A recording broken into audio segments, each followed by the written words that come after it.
Perahu terus ditarik sampai 2 hari. Bayangkan, 2 hari ditarik ikan. Halo semua, jumpa lagi di Epilog. Di video kali ini kita akan bicara soal salah satu novel klasik terbaik ya, yang masih jadi referensi sampai sekarang. Ya, novel yang aku maksud adalah The Old Man and the Sea, tulisan Ernest Hemingway. Sebelum masuk ke novelnya, kita bicara sedikit tentang Hemingway, yang dikenal sebagai salah satu penulis terbaik pada zamannya ya. Hemingway merupakan seorang jurnalis asal Amerika, novelis, dan juga penulis cerita pendek. Dia berkarya di antara tahun 1940-an sampai 1960-an. Nah, sepanjang karirnya ini, Hemingway merilis 7 novel, 6 cerita pendek, dan 2 karya non-fiksi. Di antara deretan karyanya ini, The Old Man and the Sea, atau terjemahannya Lelaki Tua dan Laut, adalah tulisan terakhir Hemingway yang justru merupakan tulisan terbaiknya sebelum dia berhenti menulis. The Old Man and the Sea terbit tahun 1952, lalu setahun kemudian, 1953, mendapatkan penghargaan Pulitzer Prize for Fiction. Di dunia sastra, penghargaan Pulitzer ini termasuk salah satu yang paling tinggi untuk penulis selain Nobel Prize ya. Nah, di video kenapa kamu harus, ini termasuk salah satu segmen baru di Epilog.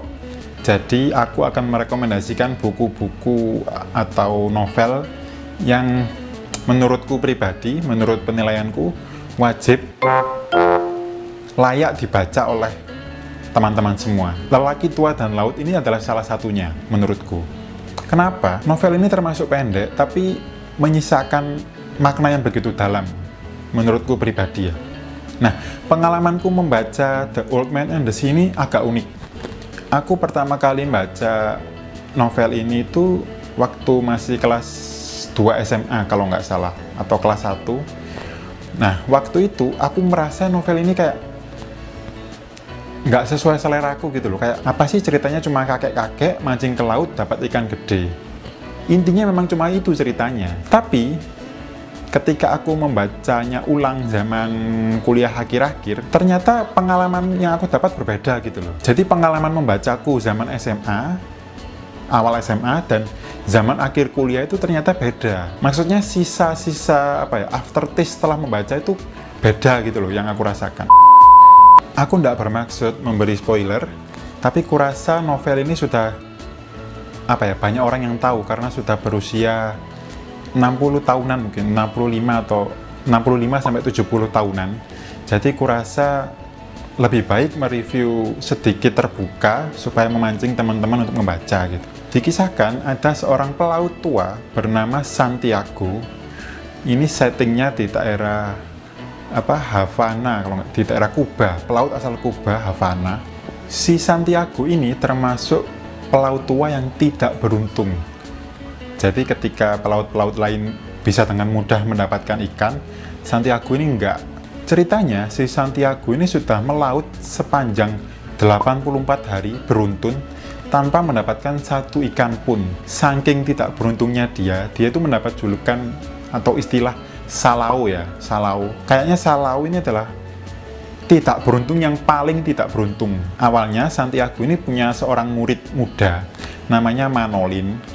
Nah, si Manolin ini selalu menyertai si Santiago ke laut selama 84 harian itu. Cuma, di hari berikutnya, Manolin diperintah oleh orang tuanya, "Hei, kamu jangan ikut lagi Santiago. Dia itu nelayan paling nggak beruntung, ngapain kamu?" Kurang lebih kayak gitu.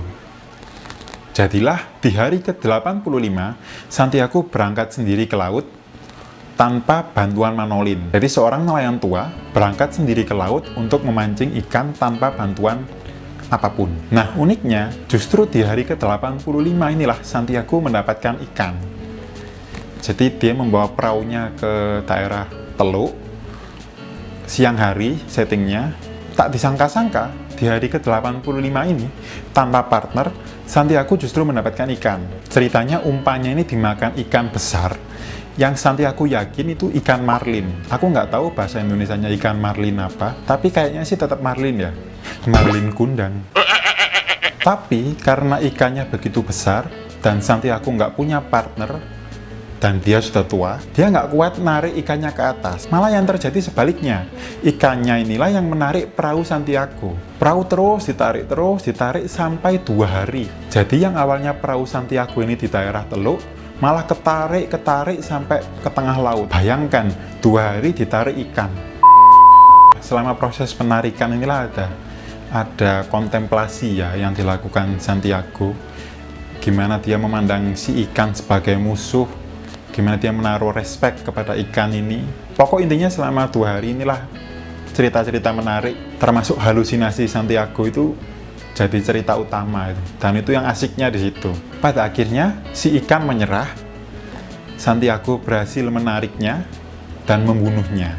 Tapi karena terlalu besar, ikannya ini tidak bisa dinaikkan ke perahu Santiago, yang perahu kecil itu. Lalu Santiago memilih mengikat ikannya di belakang perahu dan dia kembali ke rumahnya, ke pantai rumahnya sana. Nah, selama perjalanan pulang ini pun ada kisah menarik. Karena ikan itu diikat, berarti kan dia terseret air laut tuh, terseret-seret, dan darahnya itu kemana-mana. Tentu kalau ada darah di laut, yang paling mudah mendekat adalah ikan hiu. Nah, apesnya si Santiago, ikan marlin ini dalam proses pulang itu dikrikiti. Apa ya dikrikiti ya? Dimakan sama hiu, beberapa hiu gitu ya, nggak cuma satu. Dan lama-lama habis, lama-lama tinggal tengkorak atas atau tengkorak. Tinggal tulangnya, durinya itu maksudku, sama kepala atasnya aja. Bisa dibayangkan betapa kesalnya Santiago ya. Sudah dicap nelayan paling apes, terus beruntung dapat ikan gede, kan itu bisa jadi pride untuk dia menunjukkan hasil pancingannya kan ya.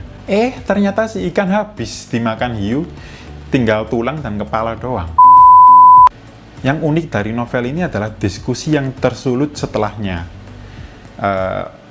Para analis buku atau analis cerita atau istilahnya, reviewer, para pengulas buku, pengulas novel itu merasa ada banyak pesan tersembunyi di balik cerita nelayan yang menangkap ikan dan pulang ini tadi. Sebenarnya ceritanya sangat sederhana. Seperti yang aku bilang tadi, untuk aku yang masih SMA itu kurang menarik. Cuma setelah aku lebih dewasa, jadi lebih memahami itu tadi yang dibilang pengulas novel, ada makna di baliknya, ada metafor di baliknya. Namun si Ernest Hemingway sendiri membantah adanya makna-makna tersembunyi itu. Dia bilang nggak ada apa-apa kok. Aku bacain ya. Ini aku bacain dalam bahasa non-formal Indonesia. Nanti yang teks aslinya aku tulis di sini, bawah sini. Nggak ada simbolisme kok. Laut ya laut, lelaki tua ya lelaki tua, hiu ya hiu. Nggak ada yang lebih baik dan nggak ada yang lebih buruk. Semua simbolisme yang dikatakan orang-orang itu sebenarnya sampah. Gitu sih kurang lebih komentarnya Hemingway. Kesimpulannya, novel The Old Man and the Sea, atau yang diterjemahkan dalam bahasa Indonesia Lelaki Tua dan Laut, ini sudah ada banyak di toko buku, kalian mudah menemukannya. Aku pribadi menyarankan novel ini sangat layak dibaca dan nggak terlalu tebal kok, tipis banget. Menurutku bisa dihabiskan dalam sekali duduk. Bukan hanya karena novel ini terkenal atau menarik, tapi karena makna-makna tersembunyi yang tersimpan di dalamnya itu. Ada nilai moral dan juga keberanian. Sekian untuk video kali ini di segmen baru Kenapa Kamu Harus Baca bla bla bla bla. Untuk episode pertama kita bahas Ernest Hemingway. Nanti aku akan mencoba terus membagikan buku-buku penting dunia dan tentunya pasti buku-buku Indonesia. Cuma karena channel ini baru mulai, jadi aku memulai dengan buku-buku yang pernah aku baca terlebih dahulu. Selamat membaca dan sampai jumpa di video berikutnya.